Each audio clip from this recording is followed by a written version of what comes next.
Сегодня в программе видео на канале классика орхидейного жанра. Фаленопсисы в открытой системе без субстрата, в стеклянных пустых емкостях. Быстрая пересадка фаленопсиса из открытой системы содержания в открытую. Долгосрочная или щадящая адаптация при переводе орхидей из классической системы содержания в открытую. Как не совершить ошибку и не ввести орхидею в стресс. Прибор с романтическим названием «Дремель». Как он может оказать неоценимую помощь любителям орхидей?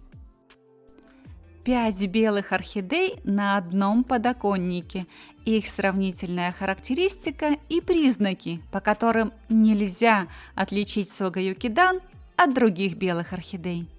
Сегодня Полина Антонова из Москвы расскажет о своем опыте, тонкостях и лайфхаках содержания орхидей в открытой системе посадки в пустых стеклянных емкостях в условиях континентального климата умеренных широт.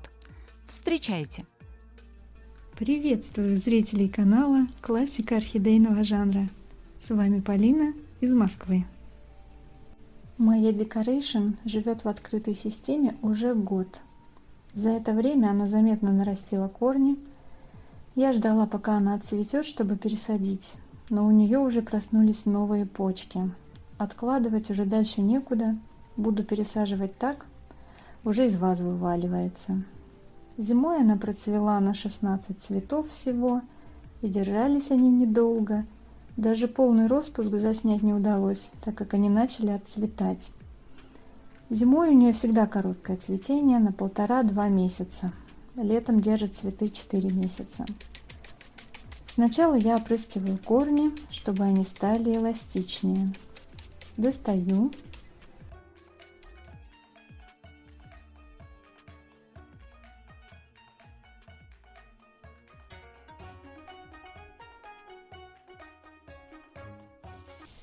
Мою под душем от пыли. Пазухи не промакиваю, никогда не промакивала.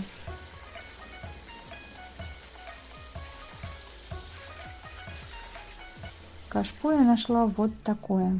Для нее великовато, но так уж всегда. Когда ищешь что-то конкретное, почему-то все не совсем то. Зато поместятся все воздушные корни. Объем 8 литров. Купила в продовольственном гипермаркете. На этикетке написано «Подсвечник садовый».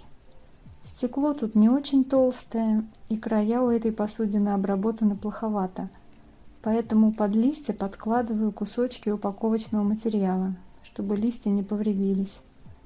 Вот что получилось.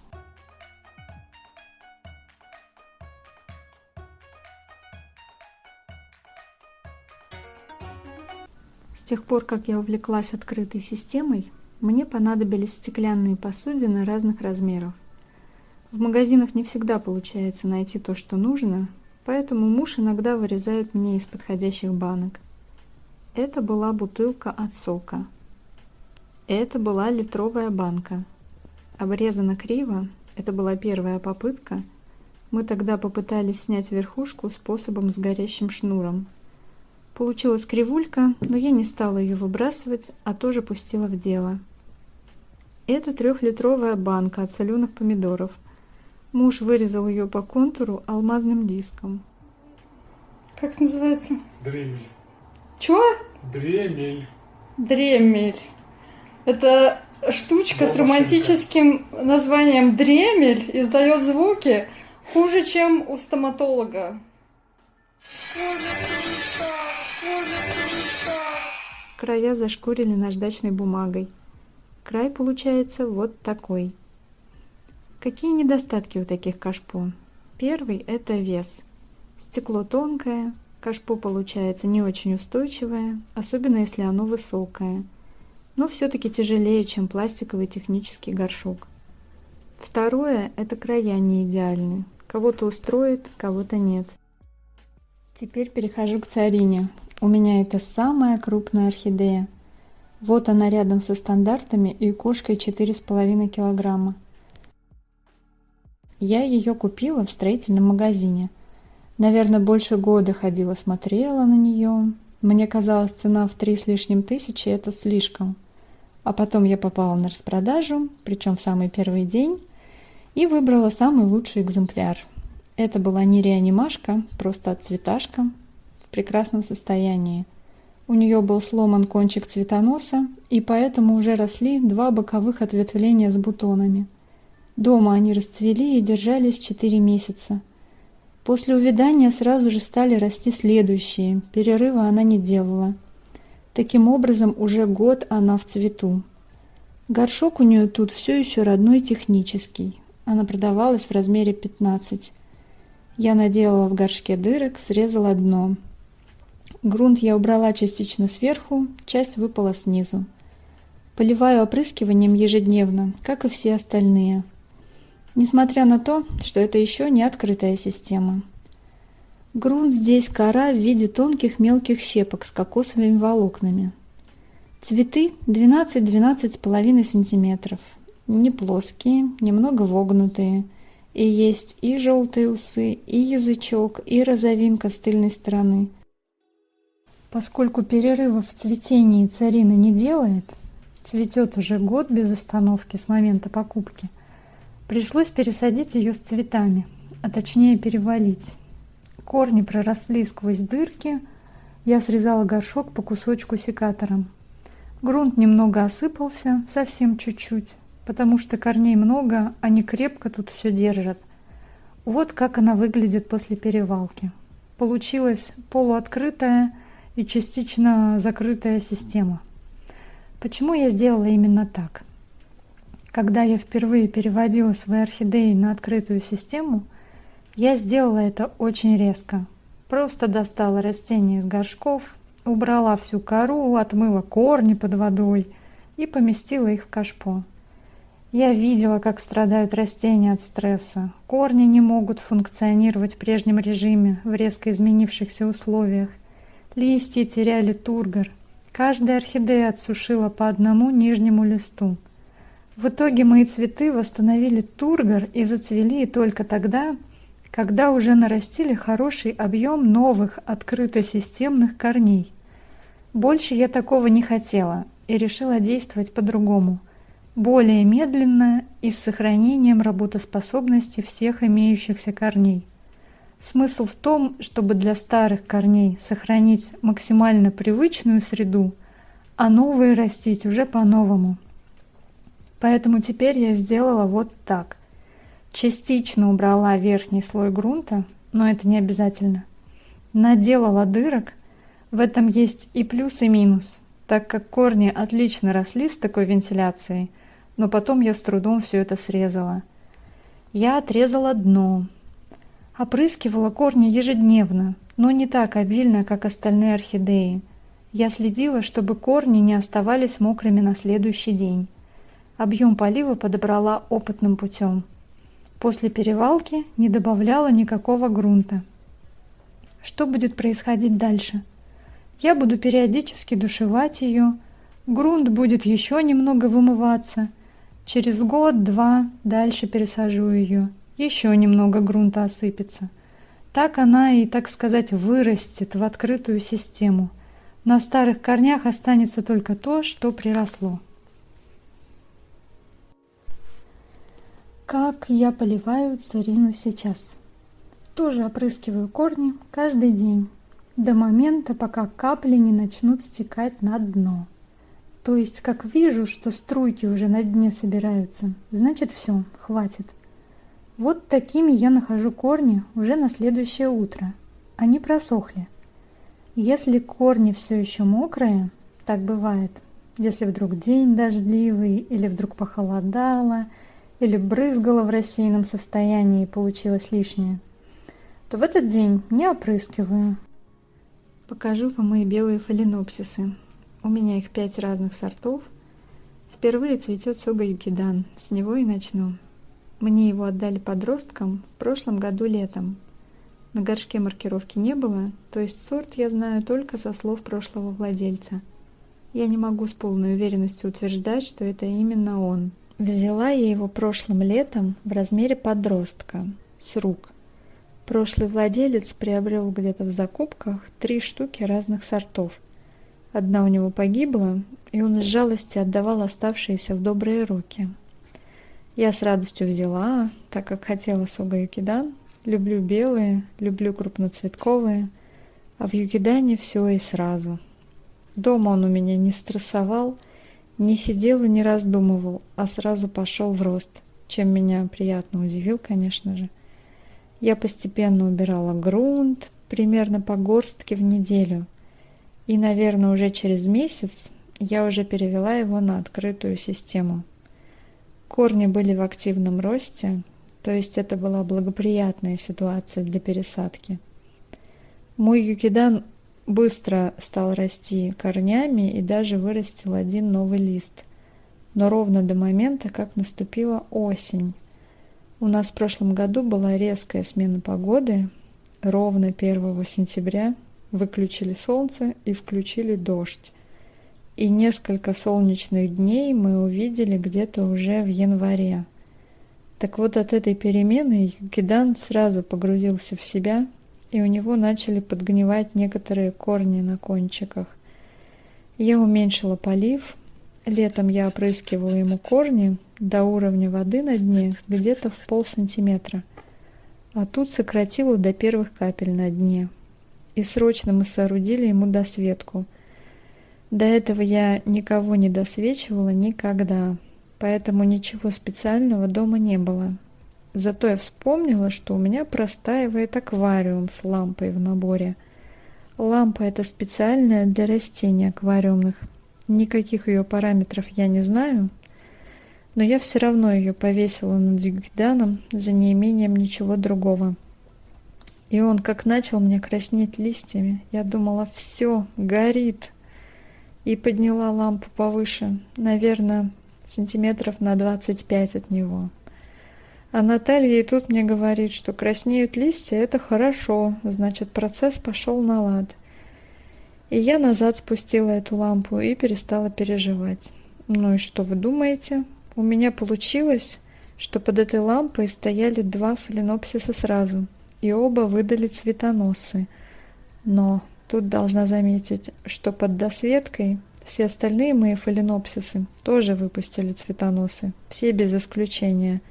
Но никто под лампами не рос, ни корни, ни листья, просто вся зеленая масса всю осень-зиму стояла в недвижимом состоянии. Хоть у меня разные лампы, есть фитолампы на 10 Вт и есть светодиодные на 18 Вт, эффект везде один.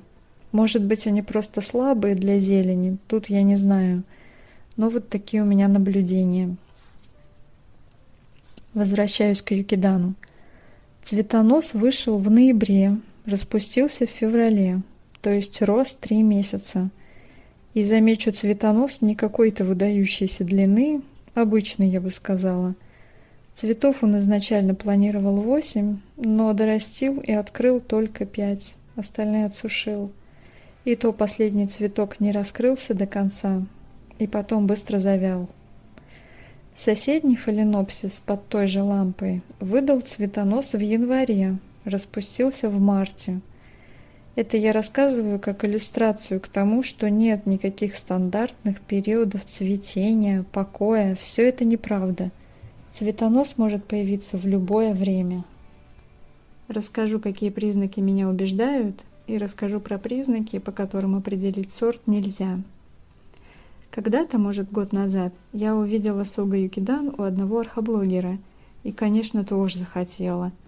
Из сортовых признаков перечисляют такие: плоские цветы размером от 12 см и больше, тыльная сторона у них розовая, желтые усы, язычок между усами, крупные листья. Так вот, у других сортов эти признаки есть тоже. Мой юкидан вырастил 8 цветов, и 3 из них отсушил. Самый первый цветок 13 см, дальше 12,5. Последний вообще полностью не раскрылся. Изнанка заметно розоватая, но у других она тоже с розовинкой, я это покажу. Листья узкие, еще не очень большие. Может, с возрастом вырастут больше. Теперь перехожу к царине. Самая крупная моя орхидея О ее переводе на открытую систему я рассказала ранее. Уже год она в цвету. Цветы 12-12,5 сантиметров. Не плоские, немного вогнутые.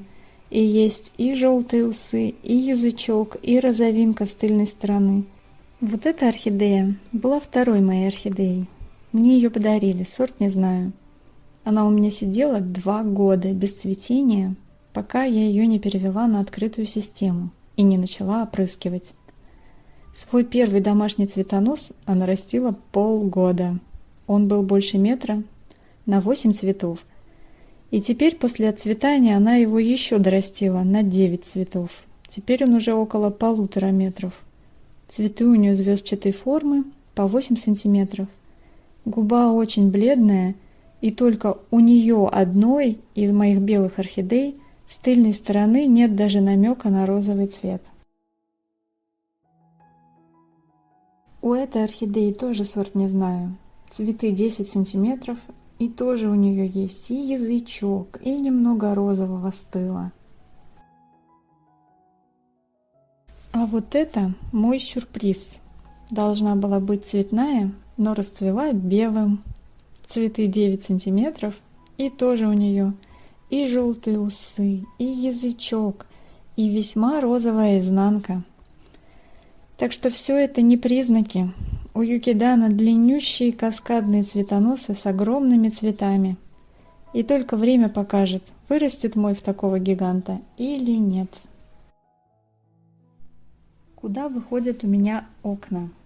Вот это, строго говоря, северо-восток. Но фактически это север. Только летом и только на заре, если проснуться очень рано, то можно увидеть, как солнце скользит тут по самому краю. Все остальное время его тут нет. С другой стороны юг, перегороженный домом. Солнце здесь пару часов до обеда и пару-тройку часов вечером. И все. Про температуры. Этой зимой случилось у меня еще одно наблюдение. Решила я выкрутить в этот раз батареи похолоднее, чтобы не было жары, а то сильно сохнет кожа. Так что в комнатах температура была около 19 градусов, а на подоконниках еще меньше. Так вот, когда температура опускалась ниже 18 градусов, фаленопсисы останавливали рост бутонов, а от 18 градусов и выше рост продолжался. У меня есть одна орхидея, она у меня уже 2 года, и я ее хорошо изучила. Она всегда растит цветонос 2,5 месяца, а тут растила 3 месяца. Она еще стоит в таком удобном месте у стола, и я каждый день, сидя за столом, за ней наблюдала, глядя на термометр. При этом растения никак не страдают. Кроме остановки развития бутонов, никаких других негативных последствий. А если цветы уже раскрыты, то на них пониженная температура никак не влияет. Также я открываю окна на микропроветривание при уличной температуре до 0 градусов. Ничего плохого не происходит. Зимой температура бывала у открытого окна до +7. Все нормально, никто не пострадал. С наступлением долгожданной весны я стала уже в марте в солнечные часы выносить орхидеи на лоджию. Лоджия у нас выходит на южную сторону, но она перегорожена домом. Солнечные лучи у нас тут только утром и вечером. Лоджия не утепленная, на ней градусов на 5-7 выше, чем на улице. С апреля я уже выставила туда своих всех слабеньких на постоянное пребывание. Ночью температура опускалась иногда до +5, и никаких негативных последствий. Заносила я их на ночь домой, только если прогноз был +2 и ниже. Как я узнавала ночные температуры? У меня есть программа специальная, к ней вот такие датчики. Они показывают температуру в реальном времени, а заодно пишут историю. И утром я на телефоне смотрю, что было ночью. Здесь у меня стоят проблемные растения. Все приобретены недавно, в этом году или в конце прошлого. У каждого что-то свое. Стараюсь их восстанавливать и в первую очередь с помощью солнца. Покажу в продолжении своего рассказа о влиянии солнца и искусственной досветки вот эту свою реанимашку. Я купила ее уценкой уже в печальном состоянии в конце прошлого лета. То есть она почти 10 месяцев не видела солнца. Стояла со всеми моими орхидеями под лампами.